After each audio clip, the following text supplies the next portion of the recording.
Jeffrey ایپسٹن files آخر کیا ہیں؟ آج کل ہر جگہ جیفری ایپسٹن فائلز کا چرچا ہے، تو سب سے پہلے یہ جاننا ضروری ہے کہ جیفری ایپسٹن کون تھا۔ جیفری ایپسٹن بیسیکلی ایک مالیاتی مشیر یعنی کہ اکنامک انویسٹر تھا اور ایڈوائزر بھی تھا، جو امریکہ کے بڑے بڑے بزنس مین، سیاستدان اور اداکاروں کے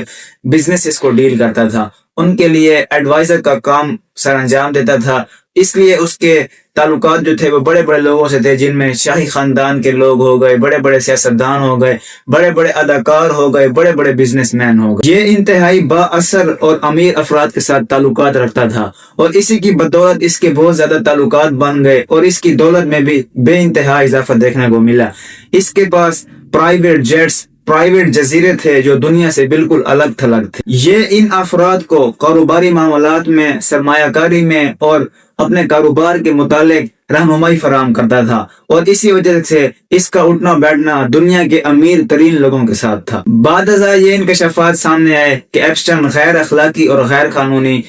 کاموں میں ملوث تھا، جن میں جنسی استحصال، دباؤ کے ذریعے تعلقات قائم کروانا اور ایک مکمل نیٹ ورک تھا جس کو یہ چلاتا تھا۔ وقت کے ساتھ جیسے جیسے اس کے پاس معلومات اور شواہد اکٹھے ہوتے گئے تو اس پہ یہ اندیشہ ہوا کہ یہ بلیک میل کرنے کا سبب بنے گا، جس کی وجہ سے اس کو 2008 میں گرفتار کر لیا گیا، مگر بہت زیادہ مال دولت ہونے کے اور تعلقات کے ہونے کی وجہ سے اس کو رہائی مل گئی۔ لیکن اس کے بعد 2019 میں دوبارہ اس کو گرفتار کر لیا گیا اور اس کے اوپر تحقیقات چلائی گئیں، لیکن تحقیقات میں سب سے بڑا مسئلہ یہ تھا کہ ان لوگوں کے شناخت کو چھپانا بھی ضروری تھا جن کی پرائیویسی لیک ہونے کا خدشہ تھا۔ تو 2019 میں جب اس کو گرفتار کیا گیا تو چند مہینوں کے بعد ہی جیل میں اس کی ڈیڈ باڈی پائی گئی، اور الزام یہ ہے کہ اس نے خودکشی کر لی، مگر بعد ازاں یہ بھی دیکھا جاتا ہے کہ اس دوران اس کی 1.5 سے 2 منٹ کی جو CCTV ویڈیو تھی وہ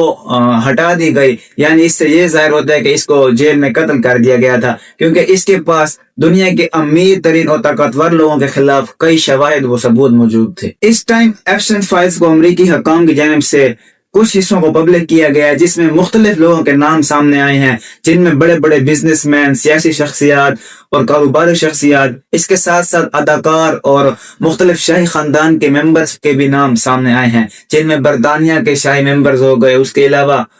جو انڈیا کے نریندر مودی ہیں، اور ساتھ ہی ساتھ ڈونلڈ ٹرمپ کا نام بھی ایپسٹن فائل میں شامل ہے۔ اور عوام یہ مطالبہ کر رہی ہے کہ پورے ایپسٹن فائلز کو جو ہے پبلک کیا جائے، لیکن ان فائلز میں دیکھنے کو ملتا ہے کہ بڑے بڑے کاروباری شخصیات، اداکار، سیاسی شخصیات کے نام شامل ہیں، جس کی وجہ سے اخلاقی اور قانونی طور پر ایک نئی بحث چھڑ گئی ہے کہ ایسے با اثر افراد کا ایپسٹن کے ساتھ کیا تعلق تھا اور کیا کیا غیر اخلاقی کام تھے جو یہ ایپسٹن کے ساتھ مل کر کرتے رہے تھے۔ اصل سوال یہ ہے کہ جن لوگوں کو آج انسانی حقوق کا علمدار کہا جاتا ہے، جن کی مثالیں دنیا میں دی جاتی ہیں، ہمیشہ انہی کے نام ان غیر اخلاقی کاموں میں کیوں آتے ہیں؟ ہمارا معاشرہ کس طرف جا رہا ہے؟ ہم کن کو فالو کرنے لگ گئے ہیں؟ ہمیں ایگزامپلز ان کی دی جاتی ہیں جن کا ہمیشہ ایسے معاملات سے تعلق رہتے ہیں، اور ایک بار پھر ایپسٹن فائلز نے یہ ثابت کیا ہے وہ مغرب جس کو عالمی انسانی حقوق کا علم بردار سمجھا جاتا ہے، جن کو ترقی پسند سمجھا جاتا ہے، جن کو مستحکم سمجھا جاتا ہے، جن کو ایک